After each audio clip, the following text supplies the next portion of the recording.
Major funding for these broadcasts has been provided by grants from New York Community Bank, AmTrust Title Insurance Company, Perfect Building Maintenance, M&T Bank, Customers Bank, Marks Paneth LLP, Capital One Bank, Collins Building Services, Meridian Capital Group. Additional support has been provided by grants from AKA Hotel Residences Corman Communities, Ariel Property Advisors, Amerant Bank, Bank of America Merrill Lynch, Briarwood Organization, Chase Commercial Mortgage Lending, Chase Commercial Term Lending, Citizens Bank, Dime Community Bank, Douglaston Development Levine Builders, Flushing Bank, Friedman LLP, Handro Properties LLC, Handler Real Estate Organization, Hodges Ward Elliott INC, Investors Bank, James D. Kuhn Real Estate Institute at Syracuse University, John Casamatides Red Apple Group, Keysight Capital Partners, Matone Group, New Banks, Newmark Knight Frank, Ocean First Bank, Optimum Window Manufacturing Corp., People's United Bank, Rockefeller Group, Rosewood Realty Services, Stonehenge NYC, SVN CPEX Real Estate Services, Tierra CRG, the Meringer Family Foundation, and these friends.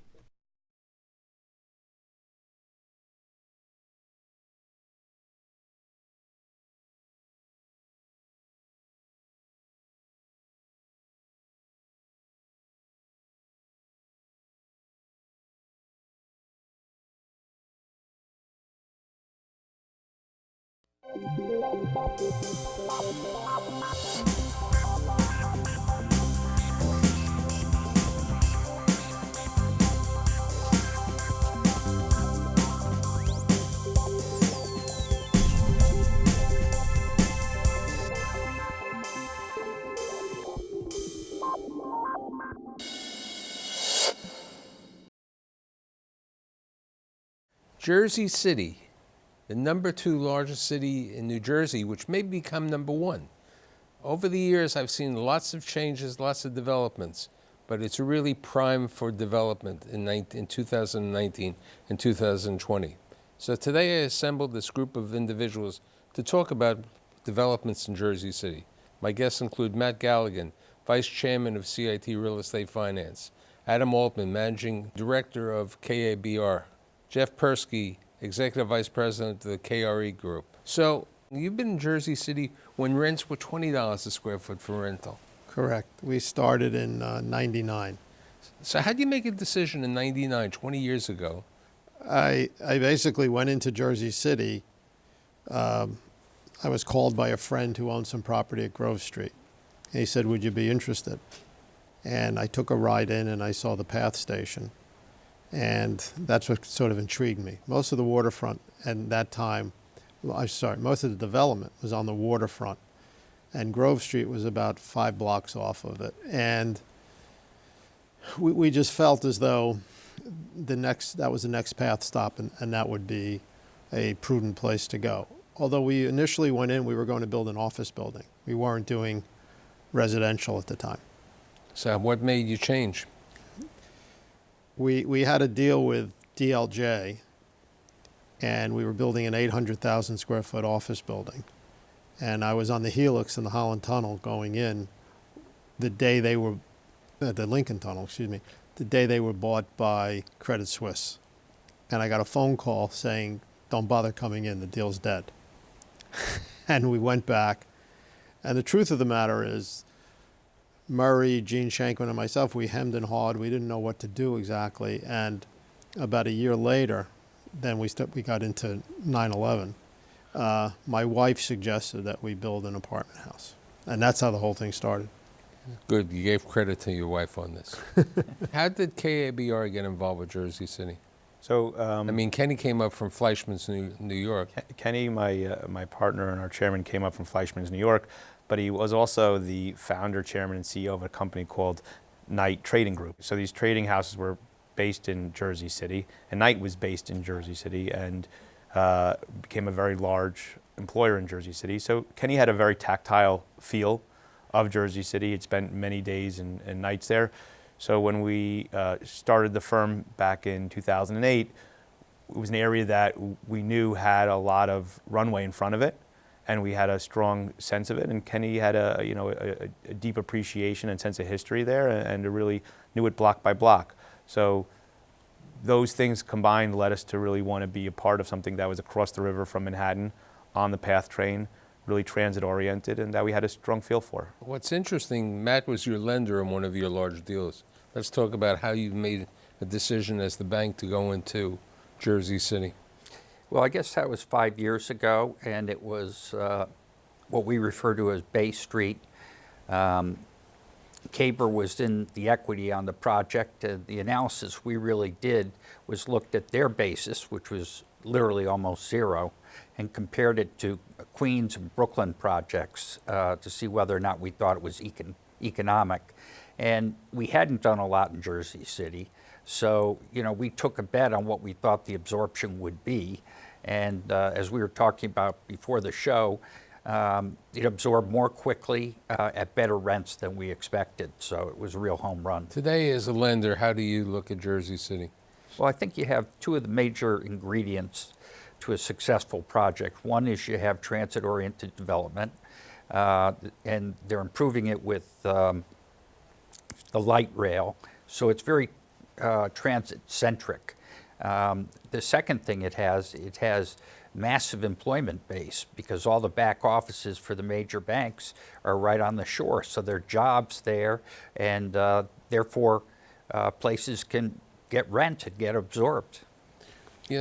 With regard to Jersey City, I mean, as I was joking with you in the green room before, years ago when somebody said I was building a hotel in Jersey City, they would say, "Are you out of your mind?"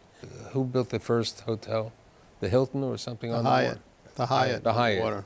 Right. People said it's going to be a tough time. Who's going to run to Jersey City? Talk to me about the canopy that you're building over there. So we're building a canopy in Jersey City, Which is the Canopy by Hilton. Canopy by Hilton. It's a young, kind of really cool brand, and we'll have 211 rooms. It's right by the PATH train station, and there's not enough hotel rooms in Jersey City right now. So there's not enough supply, and there's tremendous demand. For both the companies that exist in Jersey City and for all of the companies that exist on the other side, on the east side of the Hudson River. Right, and I think recently, with the case that went down about Airbnb, yeah. Okay, limiting the amount of potential rentals, I think the hotel market is only going to get stronger in Jersey City because that was taking away space that was available before. That will certainly provide further support for the hotel market in Jersey City. Let's talk about the developments at KRE. I was joking before that they were like the 5 families in Jersey City. It's probably the 9 families who really control the larger developments. You have 5 major developments? Well, we're actually we've just opened up our 8th building. And we opened up 235 Grand, which is a project we started about 3 years ago, and we're partners on that with Iron State. We've done a few buildings together, and we've done very successful there. We bought the property from the old Boys Club. We put the Boys Club into one of our buildings. We built on their old site. We opened in June with 535 units approximately. I think we have 100 left. That's great absorption. I mean, 80%. At a big number. So we're doing very well there. And we've got a 70-story building under construction. That's the tallest building in Jersey City as a residential rental? I think that's what I read. It might be. Certain, I think it's from a geographic standpoint, because we're starting at a higher level. So, but it probably is the tallest rental. And we'll probably be delivering that in about 15 or 16 months. And we also just started on Marin, next to our Grove Street project. We just started another 500 units over there. You're talking about 80% in this one building over there. Can Jersey City absorb the 4,000 under process and another 4,000? My opinion, if you'd spoken to me 3 years ago, I was concerned about the 4,000 that was coming online, and they all got absorbed. So now we're doing it again. What we've seen, based upon our current absorption, we probably have close to 4,000 units in the city. And if we have a 1% vacancy, it's a lot. I don't even think we have that. So we just keep getting demand. As a lender, Matt, how do you look at this massive demand and this turnover that they're getting? I mean, the number of people over there. I'm a little surprised. I mean, it's great for you guys, but I remember I've done shows in Jersey City many years. I've never heard this positive as strong as it sounds now. Well, again, a lot of it is the employment base. I guess 37% of the jobs going to the city and downtown has a lot of good advertising and media jobs now. So that whole complexion has changed. You know, you can take a ferry up to Hudson Yards, so you have, you know, a lot of demand for employees in that area. That said, you know, as I said earlier, we're underwriting a little more conservatively as to absorption, simply because that's what we're seeing in the market. What's happening with regard to concessions? When somebody's moving in, do you give them 1 month free? Is it a 13-month lease, or is it? Concessions are part of any lease up early on. We've found that the concessions are burning off pretty quickly. Obviously, the more adventurous you are in terms of where you're building that project, the more concessions you'll probably need to put in place in order to lease it up. But concessions really just amount to what your net rent really looks like. Right. But you know, here's a point that you brought up: the fact that you're talking about. Matt brings up the ferry. We talk about the path. These are important situations. Light rail has been important, but if you're not really near the transit-oriented development nearby, how are the other developments doing if they don't have the transportation? I mean, because people are going to the outskirts, like when you went to McGinley. Yeah, so we have a project in McGinley Square, which is doing tremendously well. It's 0.8 miles away from the Journal Square Path train station. It's not near the light rail, but it's near the university, and it has parking, and it has, you know, so people, I'm surprised at how well it's performed, and pleasantly surprised. Now, you've always stayed close to the trains, right?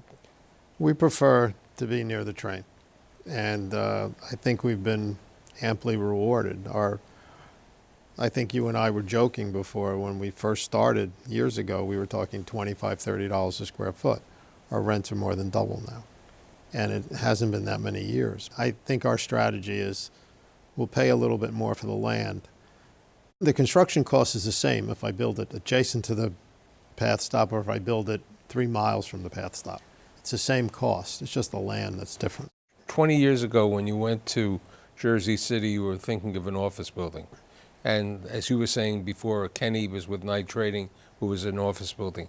The office buildings are there. There haven't been too many new ones planned or being built right now.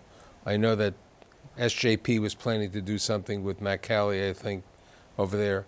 Do you see the opportunities for potentially an office building in Jersey City? From our perspective, right now, not really, because the residential rents are more valuable than the office rents. Also, you know, the payroll tax that was put in place, I think, will have somewhat of a chilling effect on office development. Why don't you tell me about what the payroll tax went into effect? Went into effect about 6 months ago? About a year ago. A year ago, yeah. So, you know, we don't own very much office in Jersey City. The office that we do own is smaller format or boutique or specialized, and we think that continues to perform well. The larger format office buildings that are catering to back office, I think that does have a damping effect on that.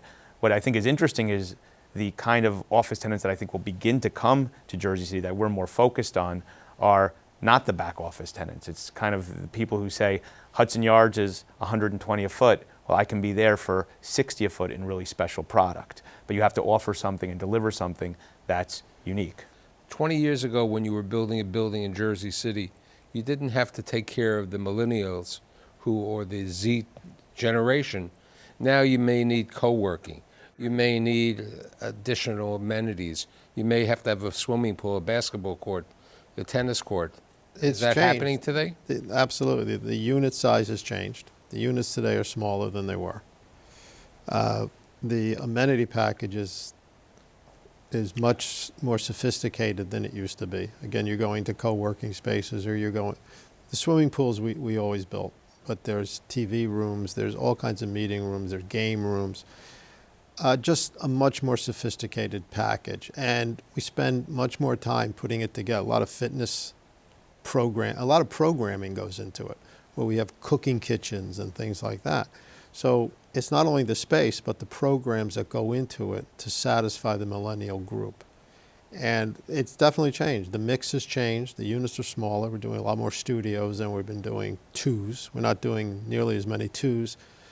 But there are families growing in Jersey City. We're noticing a lot of baby carriages. So when you're in Jersey City and you want to talk about a live, work, shop, and visit situation, visit right now we brought up with the Canopy and the other hotels. Shopping, you had always had Newport as a huge shopping area. I know you put a Chipotle, I think, one of your places. Chipotle. You know, I read that the former Five Guys was made into a Whole Foods. Right. So what kind of retail is coming in, especially with everybody talking about the fact of the e-commerce world? I think the streetscape is, as there are more people and more dollars to spend, the streetscape is reflective of that, with both entrepreneurs who are Jersey City based and more national chains coming to Jersey City.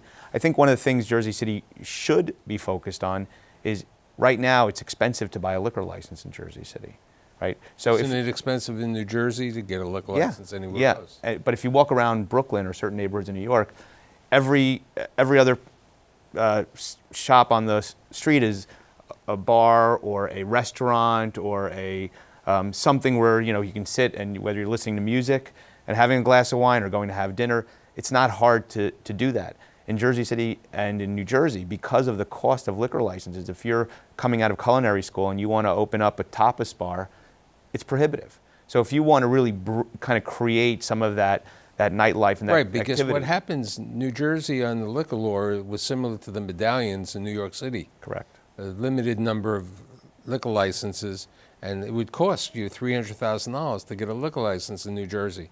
In New York, you just got to get approved by the community board. Correct. Okay, and you pay a couple $100. You don't have that situation, so it's user-friendly. As a lender, how do you look at retail today in general, and then in Jersey City?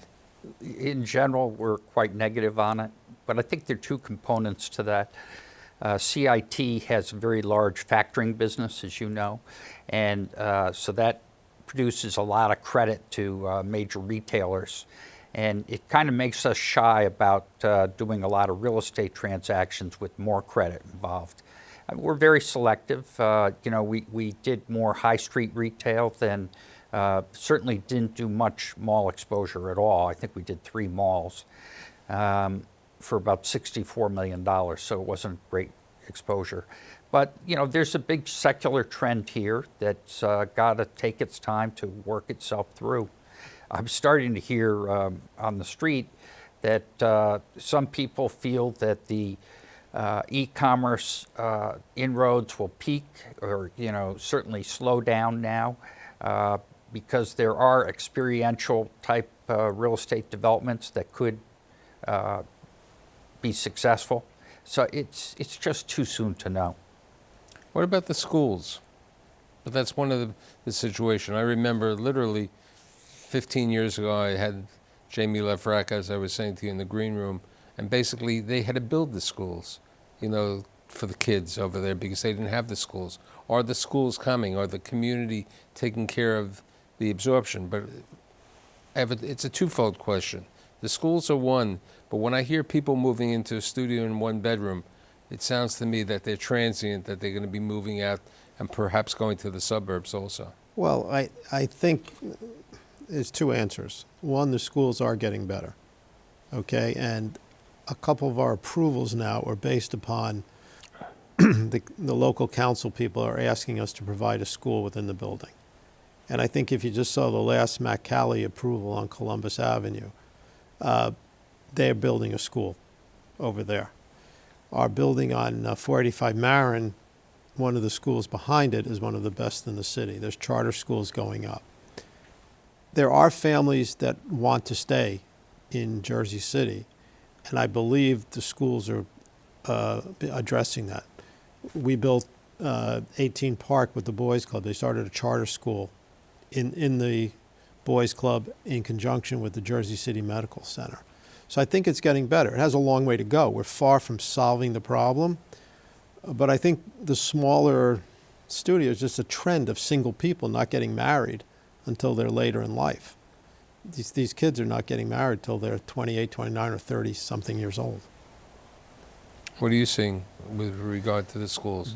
Yeah, I think Jeff is correct that the schools are getting better, but they have a long way to go. There's certainly some pockets of strength, and there's some good parochial schools that are very well regarded in Jersey City, and some of the schools don't get enough credit, and certainly a lot of the professionals at the schools, the teachers, et cetera, never get enough credit.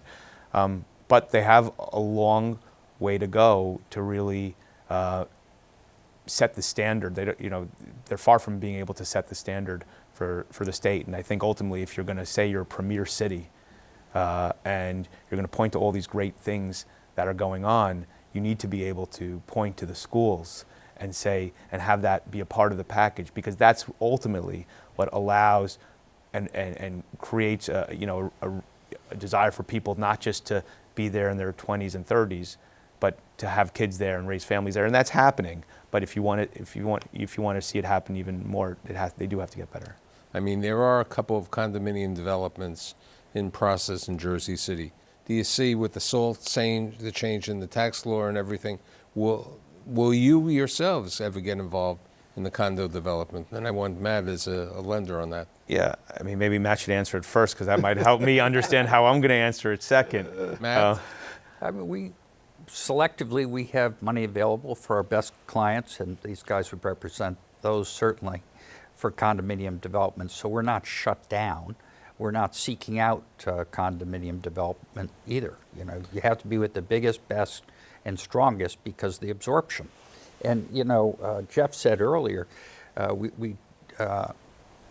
he referenced the construction costs, and that's a big factor here, because I don't know, given a little bit of a tone in the market that's slightly not as good, whether the construction costs have come down. I think they haven't.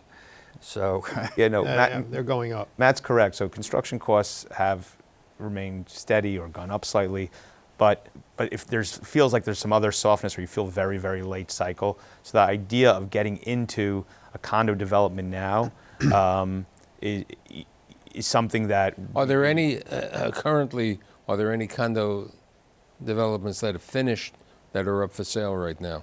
China construction, right? China construction, but that's a 900-unit project in any market. I don't care if it's Los Angeles, New York, Chicago. That's a lot. Yeah, but you had 525 units, so you absorbed 80%. That's it's rental. I know. It's rental. Rental and condo are very, very different. Yeah, it's a beautiful project, but they have a lot of inventory that they're going to have to sell through. You're adverse to going to the condo business? We're not adverse on a smaller scale. We have looked at a couple of boutique buildings. We had one over in Liberty Harbor that was about 130 units, and we almost pulled the plug on building it as a condo, and then someone has just come along and decided they want to buy it from us. What So about we're probably going to sell it. What about Port Libertad? What's happening there? Anything? I don't know. I've heard something, but I honestly don't recollect what's going on. Yeah, I couldn't speak very intelligently to what's going on there. I know there are a bunch of different projects that are underway, but we don't own or are not involved in any of them. Do you see any more hotels besides yourself being built right now? I think there's a market for the right hotels in the right places when you look at the amount of room inventory that exists in Jersey City, but you have to be very well located and associated with the right flag. One last question, co-living. Co-living is coming to New York City, it's coming to Queens, it's coming to other places. Do you see co-living in Jersey City? I think co-living, just like co-working, absolutely has a place in. Do you see it in a KABR or a KRE development? And I want, as a lender, how do you look at co-living? I'm not opposed to looking at it and understanding if it would make sense. I think it's better on a smaller format. You know, it's something you'd have to study, but I wouldn't shut that door. I don't really know that much about it, truthfully.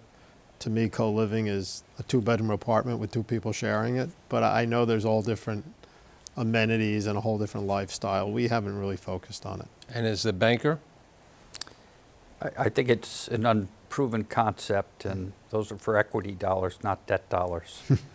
I think that's a good way to hedge the comment. Okay, and it's a fact because it's a total change. It's not a 2-bedroom apartment because the 2-bedroom apartment may have 1 bath, so it's a slight change. One thing I will say about co-living, when we have looked at it previously and evaluated it, one of the questions that we would get from lenders and potential partners was, if it doesn't work, what does it cost to convert Right. back into a typical rental Good building? comment. So my little apple over here looks rather shiny for Jersey City, and I'd like to thank my friend Matt, I forget Adam, and Jeff, and I'll see you next week.